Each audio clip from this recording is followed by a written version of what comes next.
Shalom, on va parler Be'ezrat Hashem aujourd'hui de Hafrashat Chala. Quelques minutes, on va expliquer c'est quoi Hafrashat Chala. Les références dans la Torah, dans Sefer Bamidbar Parashat Shlach Lecha, dans chapitre Tedvav, Pasuk Yud Chet, c'est marqué Vaïdaber Hashem el Moshe lemor, daber el Bnei Israël. Hashem ordonne à Moshe Rabbeinu de parler aux Bnei Israël, Ve'amarta alehem, tu leur diras Bevoachem el haaretz, au moment que vous allez rentrer en Israël, que je vais vous ramener, Ve'aya be'ochelchem milechem haaretz, au moment que vous allez manger du pain de la terre, Tarimu teruma l'Hashem, reshit arisotechem, les premières pattes de la chala, vous allez prélever, etc. C'est-à-dire d'ici on voit que l'obligation de faire Hafrashat Chala, c'est de la Torah. La Hafrashat Chala, on a l'obligation de la faire et en Israël et à l'étranger, même dehors d'Israël. Pardon, on doit faire la mitzvah d'Hafrashat Chala. On va expliquer pourquoi tous les autres Turumot et Maasrot, on doit les faire uniquement en Israël, mais la Hafrashat Chala, qui aussi c'est une Turuma, on doit la faire et en Israël et à l'étranger. Dans la Gemara Yerushalmi, chapitre Dalet, Ilchot Ta'aniyot, là-bas c'est marqué qu'au moment que les explorateurs ils sont revenus dans le désert, après qu'ils ont fait le tour en Israël des 40 jours, ils ont trouvé que les bénis Israël ils sortaient de la classe. Ils ont demandé aux bénis Israël, qu'est-ce que vous avez appris aujourd'hui?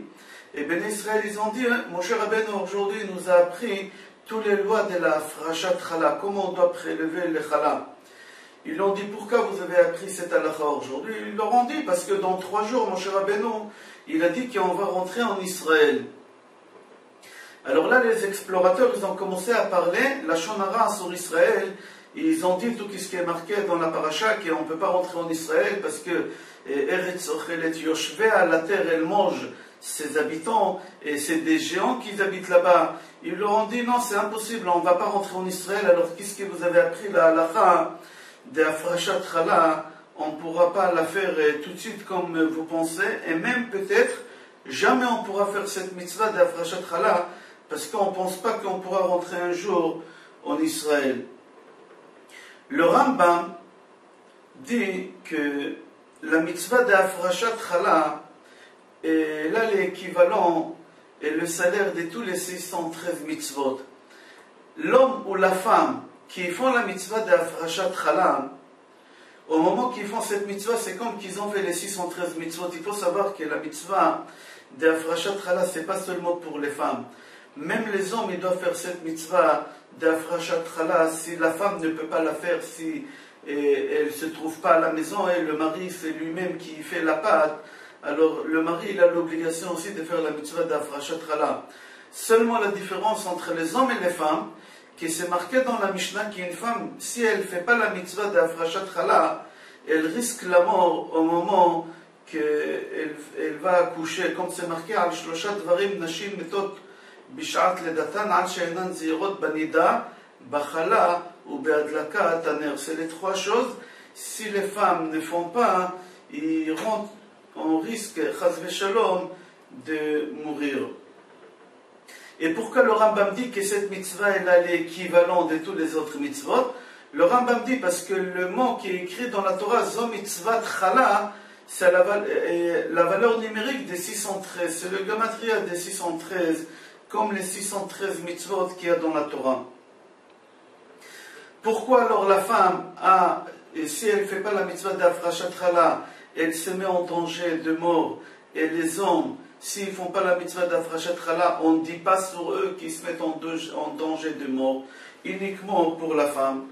Alors le Midrash Rabbah répond, dit parce que la femme c'est elle qui l'a fait éliminer ou perdre la chala du monde. Il y a le monde, et comme on fait le pain, il y a la pâte. Ici il y a le monde, et comme dans la pâte on doit prélever la chala, Kadosh Baruch Hu, quand il a créé le monde, il a prélevé la chala de ce monde, et c'est qui? C'est Adam. Comment Kadosh Baruch Hu il a fait? Kadosh Baruch Hu il a fait exactement comme la femme elle fait le pain. La femme elle prend la farine, et elle met de l'eau, et elle pétrit. Et au moment qu'elle pétrit la pâte, elle doit prélever un morceau de cette pâte et on appelle ça la chala, afrashat chala, on prélève la chala. Akadosh Baruch Hu, il a fait la même chose, il a pris la terre, il a mis de l'eau et il a pétri, comme la femme elle pétrit le pain.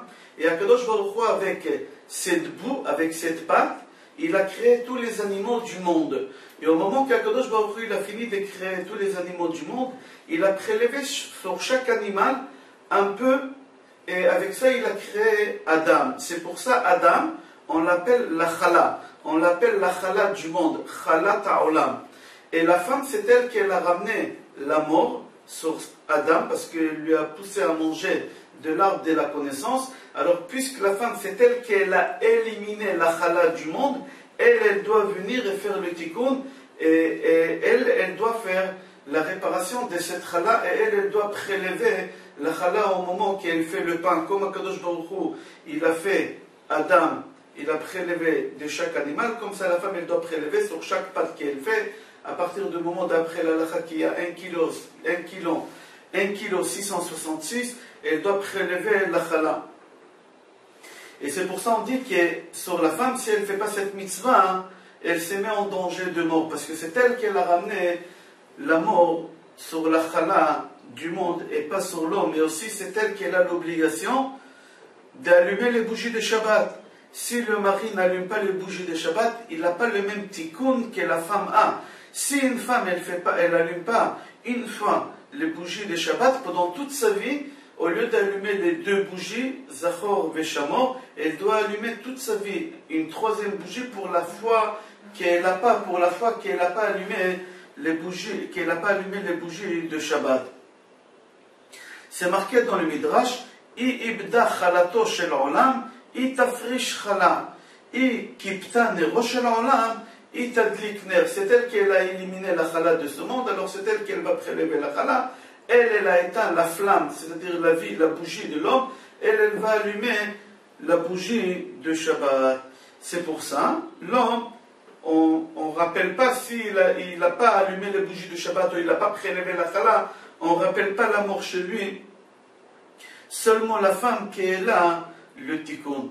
Et cette mitzvah de prélever la chala, elle est tellement importante que Chachamim, ils ont ordonné de prélever la chala. Et en Israël, et même les Juifs qui habitent dehors d'Israël, ceux qui habitent en France, aux États-Unis, au Canada, n'importe quel pays au monde, on a l'obligation de prélever la chala.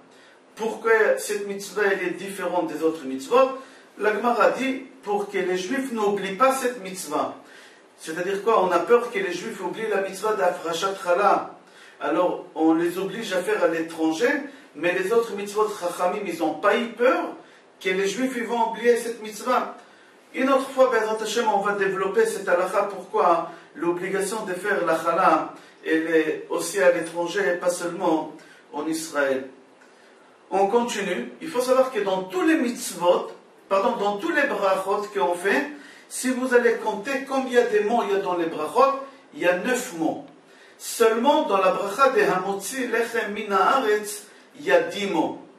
Pourquoi dans tous les brachot il y a 9 mots et dans la bracha de Hamotzi Lechem Min Haaretz il y a 10 mots? Pour la simple raison, pour pouvoir créer, fabriquer, faire une chala, d'accord, un pain, on a 10 mitzvot à faire depuis le moment qu'on a planté les grains jusqu'au moment qu'on arrive à attraper la chala entre nos mains pour faire la bracha de Hamotzi Lechem Min Haaretz ou de Afrashat Chala.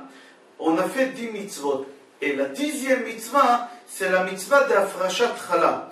La mitzvah d'Afrashat Chala, elle est tellement importante qu'on a rajouté un mot de plus dans la mitzvah dans la bracha de Hamotzi Lechem Min Haaretz. Et pas n'importe quelle mitzvah on a, c'est la 10e mitzvah.